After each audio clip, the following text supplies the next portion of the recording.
अस्सलाम वालेकुम नाज़रीन, आप देख रहे हैं प्रोग्राम खबर गर्म है। मैं हूं सोनिया अदनान और मेरे साथ मौजूद हैं एहतशामुल हक। नाज़रीन, सियासत में हलचल मुसलसल बरकरार है। वज़ीर आज़म पाकिस्तान शहबाज शरीफ साहब अपनी पूरी काबीना के साथ इस वक्त लंदन में मौजूद हैं और वज़ीर आज़म शहबाज शरीफ की आज नवाज शरीफ से अहम मुलाकात भी हुई है। इत्तलात ये हैं कि इस मुलाकात में अहम फैसले होंगे, अहम फैसले किए गए हैं और जिसमें कबल अज़ वक्त इंतखाबात का फैसला भी हो सकता है, क्योंकि मुस्लिम लीग नून के सीनियर रहनुमा ख्वाजा आसिफ साहब ने आज बरतानवी नशरियाती इदारे को इंटरव्यू दिया, जिसमें उनकी जानिब से ये कहा गया कि नए आर्मी चीफ की तैनाती से कबल मुमकिन है कि जो इंतखाबात हैं कबल अज़ वक्त इंतखाबात हो जाएं। अक्टूबर के हवाले से उन्होंने बात की।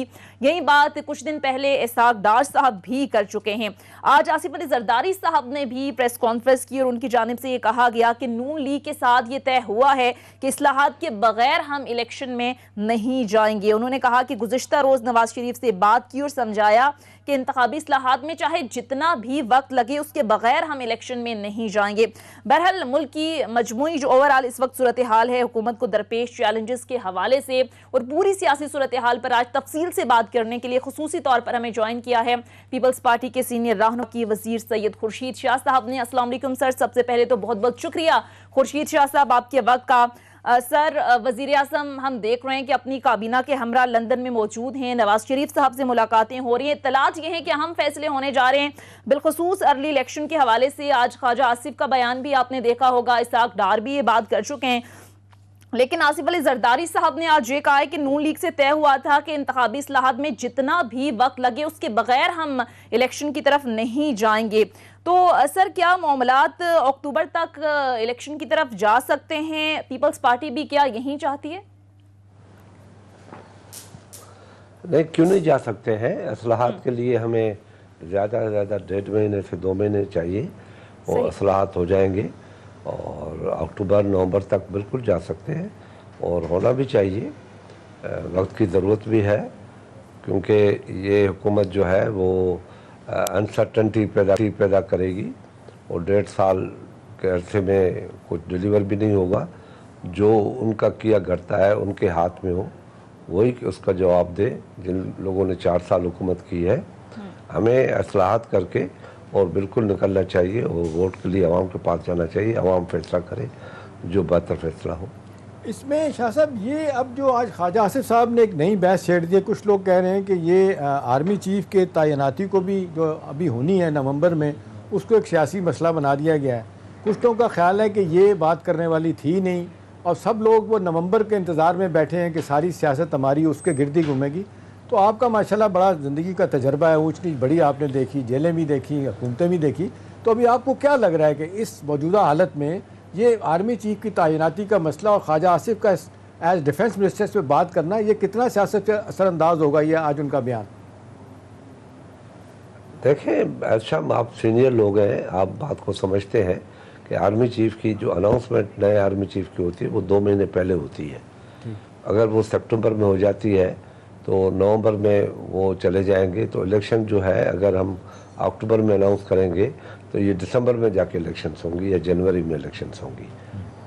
तो इसलिए ये कोई बड़ा मसला नहीं है कि बड़ा मसला हो। ये अपनी जगह पे जो काम है वो जारी रहेगा। और इसमें एक चीज़ और बताइएगा शाह साहब, लोग कह रहे हैं कि पीपल्स पार्टी ने और PMLN और बाकी इत्तेहादी जमातों ने बड़ी जल्दबाजी में ये फ़ैसला किया PTI की हुकूमत को भी घर भिजवाने का। वो कहते हैं कार्ड का इस्तेमाल गलत हो गया और नतीजतन आप लोग फंस गए।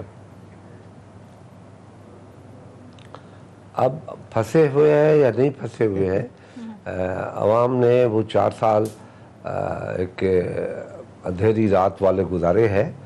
ये उनकी कॉन्स्टिट्यूंसी है, ये जलसे से फ़र्क नहीं पड़ता। हमने 32 साल पार्लियामेंट की सियासत को देखा है कि बहुत बहुत जलसे बड़े थे हमारे और हम 17 सीटें लेके आए थे। आपको याद होगा 97 में। सही। तो खुर्शीद शाह साहब, लेकिन सवाल ये भी पैदा होता है कि अल्टीमेटली अगर आपने इलेक्शन की तरफ ही जाना था तो फिर इस सारी प्रैक्टिस का फ़ायदा क्या हुआ? 2 माह, 4 माह, 6 माह की हुकूमत का फ़ायदा क्या हुआ? क्योंकि उसका मसला ये था कि जो लेजिस्लेशन की गई थी वो कॉन्स्टिट्यूशन के जो स्पिरिट था उसके खिलाफ था। अगर इसी लेजिस्लेशन के अंदर जाके हम इलेक्शन लड़ते तो मैं नहीं समझता कि इसके रिजल्ट फेयर एंड फ्री होते। वो कहीं न कहीं रियासत को डैमेज करते और कोई न कोई नुकसान हो सकता था। लेकिन अभी भी अगर आप लेजिस्लेशन करेंगे, इंतखाबी इस्लाहात करेंगे, तो अपोजिशन की सबसे बड़ी जमात इस वक्त पीटीआई तो ऐवान से बाहर है। अगर आप इंतखाबी इस्लाहात करेंगे तो फिर वो नहीं मानेंगे, जब इंतखाबात होंगे तो फिर वो धांधली का शोर मचाएंगे, क्योंकि उन्होंने इंतखाबी इस्लाहात की और आपने तस्लीम नहीं की। फेयर एंड फ्री इलेक्शन जब होते हैं और उसमें कोई नीयत ऐसी नहीं होती, पीछे से कोई नहीं होता, जैसे इमरान के खिलाफ पीछे थे लोग और जिस तरीके से वो आया वो आपको भी पता है, वो अगर नहीं होगा तो शोर कोई आवाम भी नहीं मानेगा, नहीं उनकी कॉन्स्टिट्यूंसी जो है वो मानेगी। इसमें शाह साहब एक और एलिमेंट भी है, इस मुल्क का जो सॉवरेंटी का मसला है वो ये है कि इस मुल्क में फेयर एंड फ्री इलेक्शंस होनी चाहिए बगैर किसी मदाखलत के। चलें, ये तो एक एलिमेंट बिल्कुल ठीक कह रहे हैं, फेयर फ्री इलेक्शन होना चाहिए बगैर किसी मुदाखलत के। लेकिन शाह साहब बातें ये हो रही हैं कि एक माह की हुकूमत जो है वो उसमें आने के बाद जो लग रहा था, जिस तरीके से तनकीद का निशाना पिछली हुकूमत को बनाया कि जी कोई प्लानिंग नहीं थी, कोई विजन नहीं था, कोई पॉलिसी नहीं थी, नतीजातन हर चीज़ जो है ना वो ख़राब होगी। अब लोग कहते हैं एक माह के अंदर कुछ चलें, कुछ हो ना हो, कोई क्रेडिबल प्लान आना चाहिए था मौजूदा हुकूमत की तरफ से कि चीज़ें हमने किधर लेके जानी है। वो जो बड़ी बात हो रही थी कि जी टफ़ डिसीजन लेने पड़ेंगे, वो कह रहे हैं कि आपकी हुकूमत भी जो है ना वो सियासी मसलियत का शिकार हो रही है, बड़े जो कहते हैं बोल्ड फैसले नापसंद फैसले नहीं कर पा रहे। अच्छा जी, लोगों को फैसले करने की क़ुव्वत नहीं है, फैसले बंदरिया के नाच की में आ जाएंगे, तो मैं नहीं समझता कि पाकिस्तान के लोग ऐसे हैं। बिल्कुल एक वाज़ेह बात है कि जो 4 साल से लोग हैं, जो 4 साल से हुकूमत कर रहे थे, जो पॉलिसियाँ बना के आए थे, वो लोग जब ये जवाब देने के लिए तैयार नहीं है, तो आप 1 महीने की हुकूमत से या 6 महीने की हुकूमत से ये सवालात कैसे कर सकते हैं कि हम ये जो भी उनकी कारगुजारी है, जो भी उन लोगों ने महंगाई की है, डॉलर को और ऊपर ले गए हैं, पेट्रोल की कीमतें ऊपर चली गई है या दूसरी चीज़ें जितनी भी है ऊपर गई है, तो उसका 1 महीने या 4 महीने या 6 महीने की हुकूमत से हिसाब नहीं लिया जा सकता। हम तो सिर्फ ऐसी चीज़ें करने आए हैं जिससे हम अगले जो टेन्योर है उसको चैलेंज नहीं किया जाए और वो फेयर एंड फ्री इलेक्शन की तरफ ले जाए और अपने फैसले आइन और कानून के तहत हो। इसमें शाह साहब 2 बातें बड़ी कोट हो रही हैं और बड़ी वाज़ेह तौर पे कोट हो रही हैं और मेरा ख्याल है उनमें बहुत वज़न है। वो ये है, कहा जा रहा है कि जी अब इस वक्त सूरत हाल सबसे जो ख़राब है इक़्तिसादी सूरत हाल है, उसमें कहा जा रहा है कि मिफ्ता इस्माइल साहब और इसहाक डार के दरमियान बहुत इख्तलाफ है और एक बड़ा वाज़ेह तौर पे इख्तलाफ ये है जिसको कोई इनकार नहीं कर सकता। मिफ्ता इस्माइल साहब जिन शराइत पे IMF के साथ माहिदा कर रहे हैं या रिज्यूम करवा रहे हैं अपना प्रोग्राम को, इसहाक डार साहब बड़ा वाज़ेह तौर पे कह चुके हैं कि IMF की शराइत, हम सख्त शराइत को नहीं मानेंगे, हम आवाम पे बोझ नहीं डालेंगे। मिफ्ता इस्माइल कह रहे हैं कि नहीं, हमें करना पड़ेगा। दूसरी तरफ कई हवालों से शहबाज शरीफ साहब जो कहते हैं, नवाज शरीफ साहब उसको कंट्राडिक्ट कर रहे होते हैं बैठ के। तो मेरा सवाल शाह साहब आपसे है कि 1 महीने के अंदर अगर वाइब्स ये लोगों के जाएं कि जी दो फाइनेंस मिनिस्टर हैं और कोई विजन नहीं है इक़्तिसादी हालत को ठीक करने का, तो इससे मैसेज तो शाह साहब को अच्छा नहीं जाएगा पब्लिक में।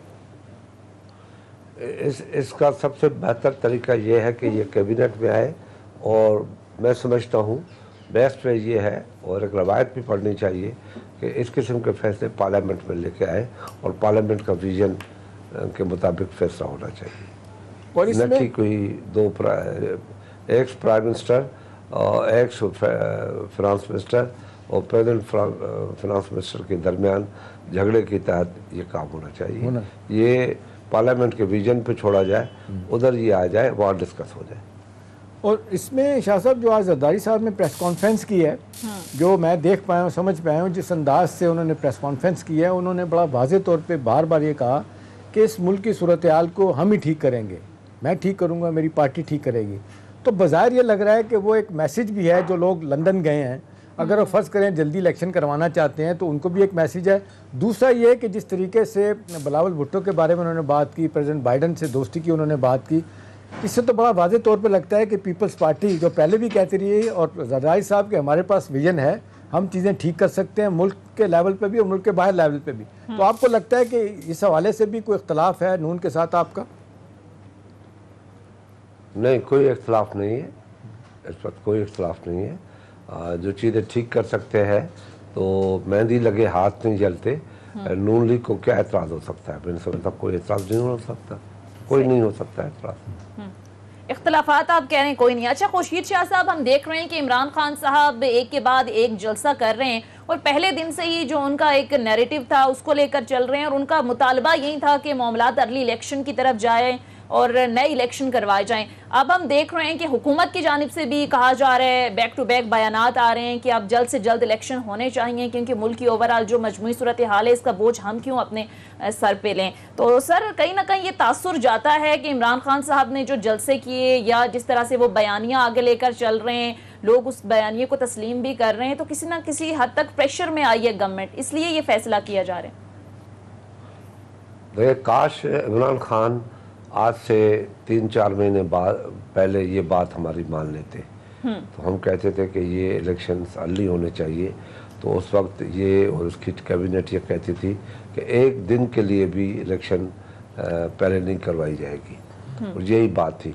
अब नैरेटिव इनका इसलिए बन रहा है कि इनके साथ इनको ये उम्मीद नहीं थी कि इनके खिलाफ वोट ऑफ नो कॉन्फिडेंस जाएगा, वो पार्लियामेंट इनके खिलाफ कोई अदम एतमाद लाएगी। अब वो ये नैरेटिव लेके आए हैं, मगर उस नैरेटिव में जो ये पेश कर रहे हैं, लोगों को अल्लाह ने आंखें भी दी है, दिमाग भी दिया है, कान भी दिए है, जहन भी दिया है, सोच भी दिया है और विजन भी है कि ये सवाए गालम गलोच के और मैं देख लूँगा, मैं ख़तरनाक हूँ, निकलूँगा, तो ये बातें करने से काम नहीं चलेगा। इनको प्रोग्राम देना चाहिए और माजी में जो इसने अवाम के साथ धोखा किया उसकी माफ़ी मांगनी चाहिए और अपनी कारकर्दगी 4 साल की अवाम के आगे पेश भी करना चाहिए। ये नहीं है कि चोर है, इम्पोर्टेड है और ये है, तो ये इम्पोर्टेड भी कौन है, कैसे थे, सारी दुनिया को पता है, उनके पीछे कौन थे, किसके लिए जंग हो रही थी, क्या हो रहा था, वो भी सारी चीज़ें अवाम के सामने हैं। अगर ये जलसे से हमें कोई घबराहट नहीं है, ये कॉन्स्टिट्यूंसी है और लोगों के यहाँ जो झुपड़ियों में लोग रहते हैं, 80% लोग जो गुर्बत की लकीर के नीचे आ गए हैं, वो भी देख रहे हैं। वो नौजवान जो रोज़गार के पीछे थे वो भी देख रहे हैं उनके साथ क्या धोखा हुआ है।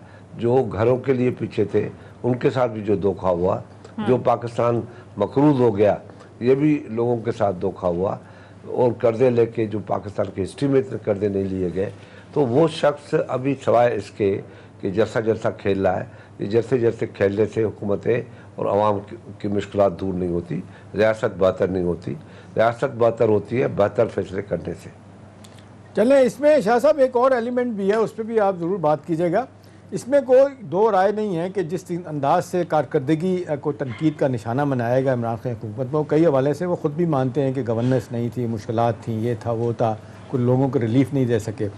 लेकिन शाह साहब आज जो ऑफिशियल अनऑफिशियल क्वार्टर में जो बात हो रही है वो ये बात हो रही है कि राइटली या रॉन्गली जो कुछ भी है वो इमरान खान साहब जिस तरह बाउंस बैक करके आया है, जिस तरह जलसे जुलूस कर रहा है, वो अपनी टर्म्स को डिक्टेट करवा रहा है और वो ये कह रहा है कि जी मैं कोई बात नहीं सुनूंगा कि आप जब तक के अर्ली इलेक्शन की अनाउंसमेंट नहीं करते। तो मेरा शाह साहब आपसे सवाल ये है, अगर ये फैसला मिल के सारी सियासी क़ुव्वतों ने करना है, अगर वो PTI और उनका सरबराह आपकी बात या किसी की और बात मानने के लिए तैयार नहीं है सिवाय इसके कि इलेक्शन हो और डेट अनाउंस की जाए, तो फिर ये मामला किधर जाएगा? फिर ये सियासी निज़ाम आपको लगता है फलता फूलता या कोई और हमें होगा? कोई हुकूमत करने का शौक नहीं है ऐसा, हमें कोई हुकूमत करने का शौक नहीं है, न हम किसी शौक में आए हैं।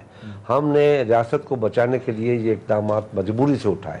आपको पता है, आप जानते हैं, आपने आंखों से देखा भी है, सुना भी है, आप लोगों के सामने बात है कि हम बार बार ये कहते थे आओ बैठो बात करें। जो मीटिंग होती थी हम उसमें जाते थे, मगर उस मुल्क का प्राइम मिनिस्टर, पार्लियामेंट्री लीडर जो था, उस जो मीटिंग्स होती थी बैकआउट करता था, बैकआउट करता था। तो हमने तो हर मुमकिन कोशिश की, 4.25 साल तक कोशिश की कि मिल बैठ के मसाइल का हल चाहिए। जब देखा कि ये हल नहीं निकलता, रियासत को ख़तरा है, रियासत डूब सकती है, कर्ज़ों में डूब सकती है, मसाइल बढ़ सकते हैं और मसाइल हल नहीं हो रहे और ये सारे धोखे किए गए लोगों से, तब मजबूर होके हमने वोट ऑफ नो कॉन्फिडेंस। सही।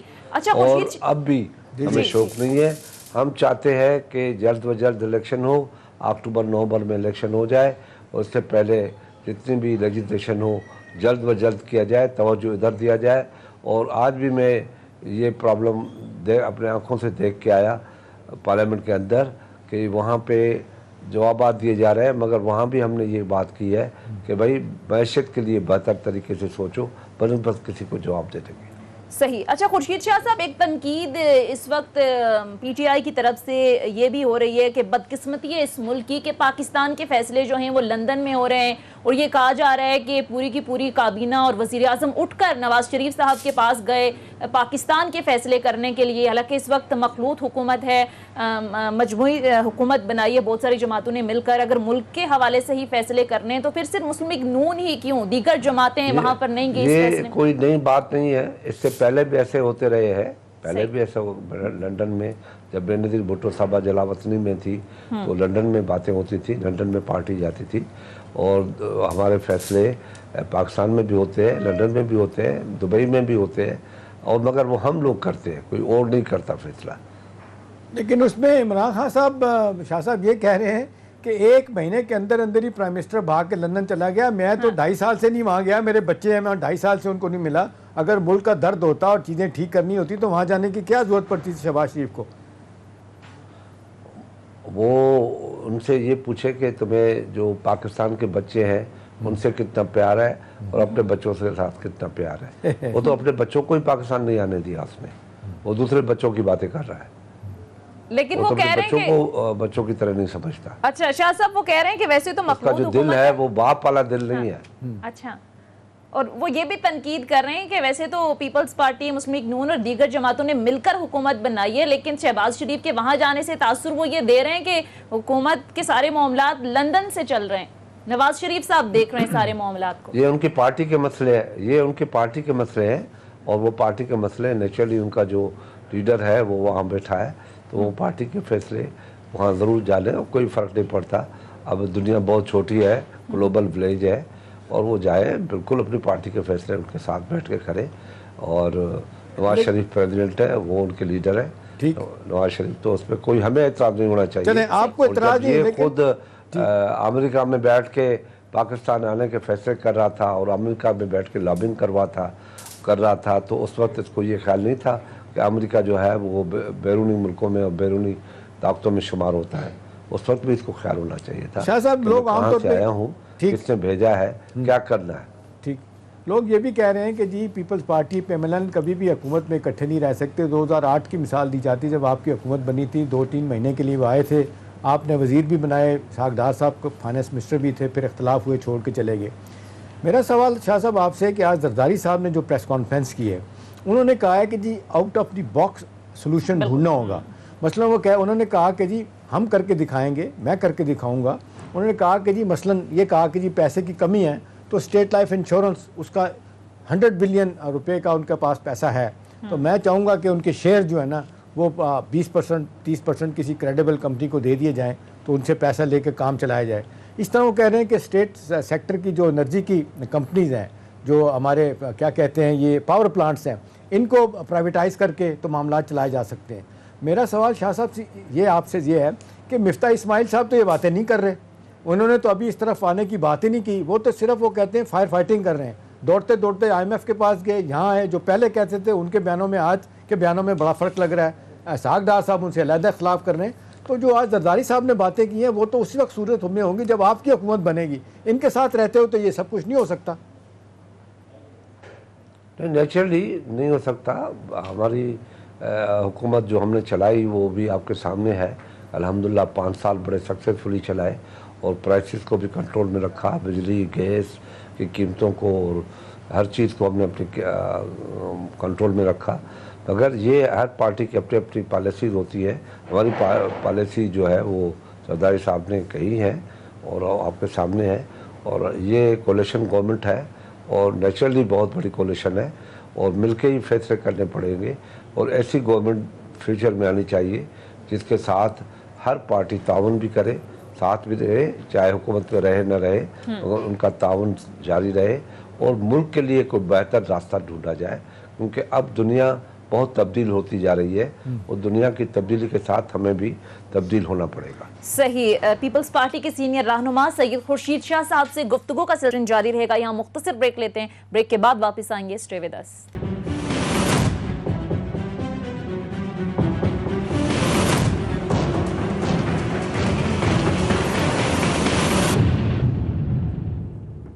के बाद खुशामदीद। अच्छा खुर्शीद शाह साहब, इस वक्त आपकी हुकूमत को जो दरपेश चैलेंजेस हैं मुआशी हवाले से, आप देखें महंगाई मुसलसल बढ़ रही है, डॉलर कंट्रोल में नहीं आ रहा, इसके अलावा जून में आगे आपने बजट पेश करना है, तो बहरहाल पिछली हुकूमत के IMF से किए गए जो मुआहदे हैं, आपने मुश्किल जो सियासी फैसले हैं वो आपने करने हैं।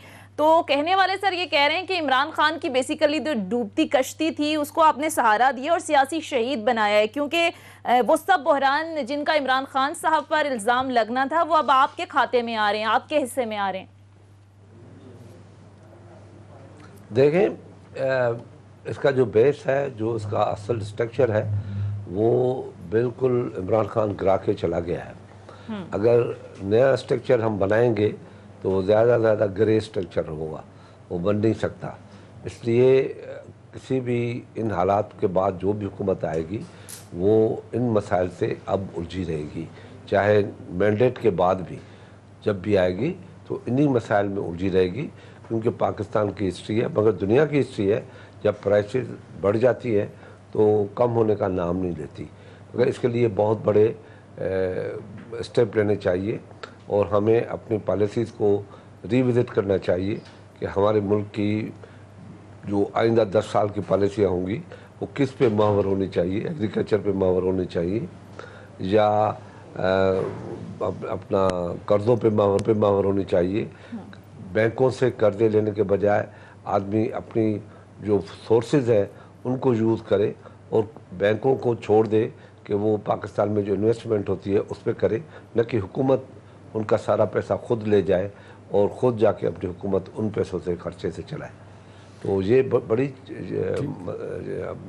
लंबी प्लानिंग है, लॉन्ग टर्म प्लानिंग है, उसके तहत ही चलना पड़ेगा। अदरवाइज़ 1 साल की 1.5 साल की हुकूमत कोई उसको मुकम्मल नहीं कर सकती। नहीं कि लोग इतने बहरे या गूंगे या नाबीने हो गए हैं कि वो नहीं समझते कि इसका बुनियाद किसने डाला है, किन हालात में नवाज़ शरीफ ने इनको हुकूमत दी और किन हालात में हमने नवाज़ शरीफ को हुकूमत दी। उस वक्त एक्सपोर्ट क्या थी, अब एक्सपोर्ट क्या है, उस वक्त डॉलर क्या था, अब डॉलर क्या है, उस वक्त पेट्रोल क्या था, अब पेट्रोल क्या है। मगर पेट्रोल और डॉलर तो दूसरों के साथ एक दूसरे के साथ जिससे वो रूह वाला ताल्लुक़ है आयल का, तो इस वजह से सारा डिपेंड करता है बेसिक जो प्रॉब्लम्स हैं पाकिस्तान की इकानमी के, उनको एड्रेस करने का है। शाह साहब इस हवाले से तो बैंडेड लेके आएगी, उसको ये फैसले करने पड़ेंगे। ये शाह साहब हमने तो देखा है कि हर इलेक्शन के बाद जो है ना वो जो गवर्नमेंट आती है वो पिछली हुकूमत को इल्ज़ाम तराशी उसको देती है, कहती है कि बारूदी सुरंगें बिछा के गई। मुझे याद आ रहा है 2008 में जब आपकी हुकूमत आई थी तो मुशर्रफ को ज़िम्मेदार ठहराया गया, चाहे कर्ज़े लिए गए, कोई इकानमी की हालत ख़राब हुई। फिर उसके बाद 2013 में आप देख लें जब पीपल्स पार्टी अपना PMLN आती है, वो कहती है कि जी ये सारा काम ख़राब करके चले गए पीपल्स पार्टी वाले, इन्होंने कर्ज़े लिए, इनके कर्ज़े उतारने के लिए हमें नए कर्ज़े लेने पड़ेंगे। और फिर यही बात 2018 में PTI की हुकूमत आई, उन्होंने भी बात की। तो हम ये देख रहे हैं कई बरसों से एक दूसरे पे इल्ज़ाम लगाया जा रहा है कि पिछला बैकलॉग जो है ना वो पिछली हुकूमत जो गन करके चली गई। अभी आप लोग भी यही बात कर रहे हैं। चलें, अब ये तो एक है इल्ज़ाम तराशी, या बात हो रही है। मेरा सवाल आपसे कि शाह साहब हर चीज़ आके अब रुक रही है इलेक्शन के गिर्द।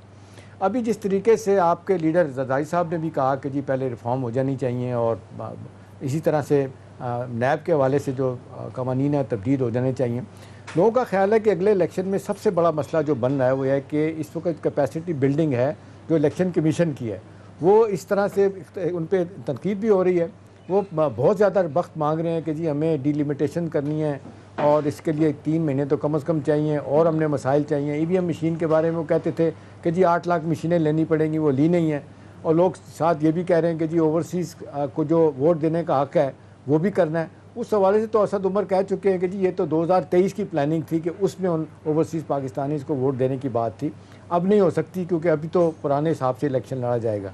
स्पेसिफिक सवाल मेरा शाह साहब आपसे ये है, लोग कह रहे हैं कि भले आप कितनी भी इंतखाबी सलाहत कर लें, जिसका मकसद वोट बैंक तोड़ना है नवाज इमरान खान का, वो कहते हैं कि लोग ये कह रहे हैं, उनके लोग दावा कर रहे हैं कि अगर आप उनको वोट देने का हक़ नहीं देंगे तो मेजॉरिटी जो पाकिस्तानी थी ओवरसीज़ पाकिस्तानी की, वो अपने पर्सनल टिकट ख़रीद के पाकिस्तान आके वोट डालेंगे। और पिछली दफ़ा उन्होंने इस बात का मुजाहरा भी किया था 2018 में। क्या कहेंगे इस पर? देखें, पहली तो बात यह है कि बिल्कुल आप सही कहते हैं कि जो हुकूमत जाती है दूसरी हुकूमत को बड़े इल्ज़ाम नहीं करती, उन पर इल्ज़ाम ज़रूर लगाती है क्योंकि अपना नैरेटिव उनका बने। ये इससे दो राय नहीं है, ये इस मुल्क की रवायत है और ये रवायत जारी रहेगी। मगर जहाँ तक इमरान खान का बात है, वो तो आप लोग बोल रहे थे और आप लोग अब अपने आप को बाहर निकाल के कहते हैं कि पॉलिटिकल पार्टी ने किया।